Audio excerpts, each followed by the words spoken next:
Hello everyone welcome back to Telugu ఉద్యోగ సందేశాలు YouTube channel. మన యూట్యూబ్ ఛానల్లో గవర్నమెంట్, ప్రైవేట్ అలాగే సాఫ్ట్వేర్ రిలేటెడ్ జాబ్స్కి సంబంధించి నోటిఫికేషన్స్ అయితే అప్డేట్స్ రూపంలో ఇవ్వడం జరుగుతుంది. ఈ రోజు మీ ముందుకు ఒక వండర్ఫుల్ జాబ్ ఆపర్చునిటీతో రావడం జరిగింది. చూసుకుంటే మనకు విద్యుత్ శాఖలో అయితే ఒక మంచి నోటిఫికేషన్ అయితే రిలీజ్ అయ్యింది. మనకి ఇది సెంట్రల్ గవర్నమెంట్ జాబ్కి సంబంధించింది. సెలెక్ట్ అయితే హైదరాబాద్లో అయితే పోస్టింగ్ ఉండే అవకాశం అయితే చాలా ఉంది. మనకి ఇది వచ్చేసి సిపిఆర్ఏ ఎలక్ట్రిక్ డిపార్ట్మెంట్స్కి సంబంధించింది. ఈ వీడియో నేను క్లియర్ కట్ కంప్లీట్ డీటెయిల్స్ అయితే నోటిఫికేషన్ సంబంధించి ఎక్స్ప్లెయిన్ చేస్తాను. వీడియోని ఎండ్ వరకు చూడడానికి ట్రై చేయండి. స్మాల్ రిక్వెస్ట్ ఏంటంటే వీడియో నచ్చితే వీడియోని లైక్ చేసి మాక్సిమం షేర్ చేయండి. అలాగే మన ఛానల్‌కి ఫస్ట్ టైమ్ వచ్చిన యూజర్స్ ఉంటే గనుక ఛానెల్ సబ్స్క్రైబ్ చేసుకొని పక్కనే ఉన్న బెల్ ఐకాన్ ప్రెస్ చేయండి. సో దట్ నెక్స్ట్ టైమ్ నేను ఏ వీడియోస్ చేసినా మీకు అప్డేట్స్ రూపంలో రావడం జరుగుతుంది. So let us get into the official notification students. Official notification గనక చూసుకున్నట్టయితే మనకు సెంట్రల్ పవర్ రిసర్చ్ ఇన్‌స్టిట్యూట్ నుంచి రావడం జరిగింది. మనకు ministry of power government of ఇండియాకి సంబంధించింది. ఈ వెబ్‌సైట్‌కి లాగిన్ అవ్వండి. లాగిన్ అయిన తర్వాత మనకు ఇక్కడ కెరియర్స్ అనే సెక్షన్స్ ఉంటుంది. ఈ డ్రాప్ డౌన్ గనక క్లిక్ చేస్తే మనకి ఇలా ఇక్కడ చూస్తే అడ్వర్టైజ్‌మెంట్ అయితే కనిపిస్తుంది కదా! సో, ఈ అడ్వర్టైజ్‌మెంట్ పైన క్లిక్ చేస్తే మీకు పీడీఎఫ్ ఫైల్ అనేది ఓపెన్ అవుతుంది. సో, ఈ పీడీఎఫ్ ఫైల్ ఓపెన్ చేద్దాం ఇప్పుడు. సో, నేను పీడీఎఫ్ ఫైల్ అనేది ఓపెన్ చేశాను. సెంట్రల్ పవర్ రిసర్చ్ ఇన్‌స్టిట్యూట్‌కి సంబంధించి మనకు అడ్వర్టైజ్‌మెంట్ కూడా 6/2025 ఉంది. ఇదొచ్చేసి దీని హెడ్ ఆఫీస్ వచ్చేసి మనకు బెంగుళూరులో అయితే ఉంది. దీని యూనిట్స్ చూసుకుంటే భోపాల్, హైదరాబాద్, నాగ్‌పూర్, నాసిక్ అండ్ నోయిడా, కోల్కతా, గువాహతి అండ్ రాయ్‌పూర్ అని కూడా మెన్షన్ చేశారు. సో, నేను అందుకే హైదరాబాద్‌లో కూడా పోస్టింగ్ వచ్చే అవకాశం ఉందని నేను క్లియర్‌గా అందుకే చెప్పడం జరిగింది. చూసుకుంటే మనకు నంబర్ ఆఫ్ పొజిషన్స్ చూసుకుంటే మొత్తం వచ్చేసి 44 వేకెన్సీస్ అయితే ఉన్నాయి. సైంటిఫిక్ అసిస్టెంట్‌కి వచ్చేసి మనకు టోటల్‌గా అన్‌రిజర్వ్డ్‌కి 7 వేకెన్సీస్ ఉన్నాయి. అలాగే ఈడబ్ల్యూఎస్‌కి 5 వేకెన్సీస్ ఉన్నాయి. టోటల్ మనకొచ్చేసి ఇక్కడ క్లియర్‌గా మెన్షన్ చేయడం జరిగింది. మనకు టెక్నీషియన్ గ్రేడ్ 1 మనకొచ్చేసి టోటల్ 6 వేకెన్సీస్ ఉన్నాయి. మనకు జూనియర్ హిందీ ట్రాన్స్‌లేటర్‌కి 1 వేకెన్సీ. బట్ అసిస్టెంట్ గ్రేడ్ 2 అనే పొజిషన్‌కి వచ్చేసి 23 వేకెన్సీస్ ఉన్నాయి. సో, మనం టార్గెట్ ఈ అసిస్టెంట్ గ్రేడ్ 2కి చేద్దాము. అసిస్టెంట్ లైబ్రేరియన్‌కి వచ్చేసి 2 వేకెన్సీస్. టోటల్‌గా మనకు 44 వేకెన్సీస్ అయితే ఉన్నాయి.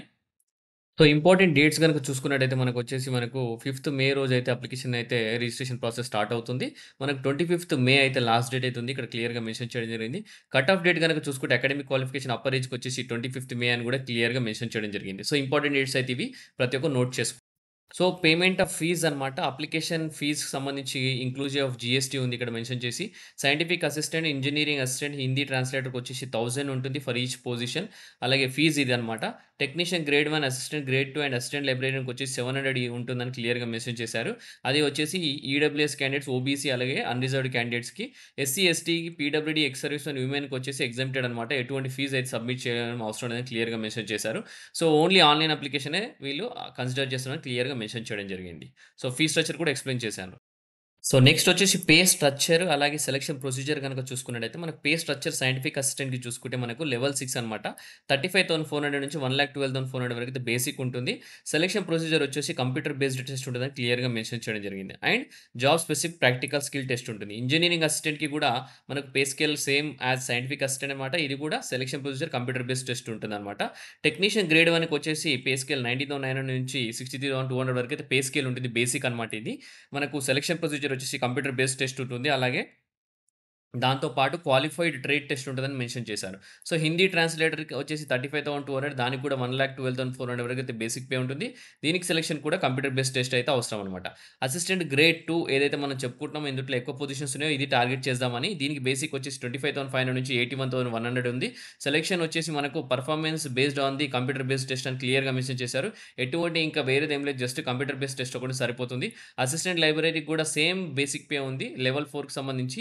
దీనికి కూడా జస్ట్ కంప్యూటర్ బేస్డ్ టెస్ట్ అదే సెలక్షన్ ఉంటుంది. ఎటువంటి వేరే ట్రేడ్ టెస్ట్ గాని ఎలాంటిది అవసరం లేదని క్లియర్‌గా మెన్షన్ చేయడం జరిగింది. ఒకవేళ సెలెక్ట్ అయిన తర్వాత ప్రొబేషన్ వచ్చేసి మనకు ఇనీషియల్ పీరియడ్ 2 ఇయర్స్ ఉంటుంది. ప్రొబేషన్ అంటే ఏంటంటే ఆ 2 ఇయర్స్‌లో మీరు ఎలా పెర్ఫార్మన్స్ చేస్తున్నారనే దాని డీటెయిల్స్ అన్నీ అది నోట్ డౌన్ చేసి మేనేజర్ మిమ్మల్ని ప్రొబేషన్ కంటిన్యూ చేయాలా లేదా అనేది వాళ్ళు డిసైడ్ చేయడం జరుగుతుంది. వన్స్ ప్రొబేషన్ కంప్లీట్ అయిపోతే పర్మనెంట్ ఎంప్లాయీ అయితే అయిపోతారనమాట. సో, ప్రొబేషన్ ఉన్నప్పుడు అన్ని service benefits and allowances as per government of India norms ప్రకారం అయితే ఇస్తామని క్లియర్‌గా మెన్షన్ చేయడం జరిగింది.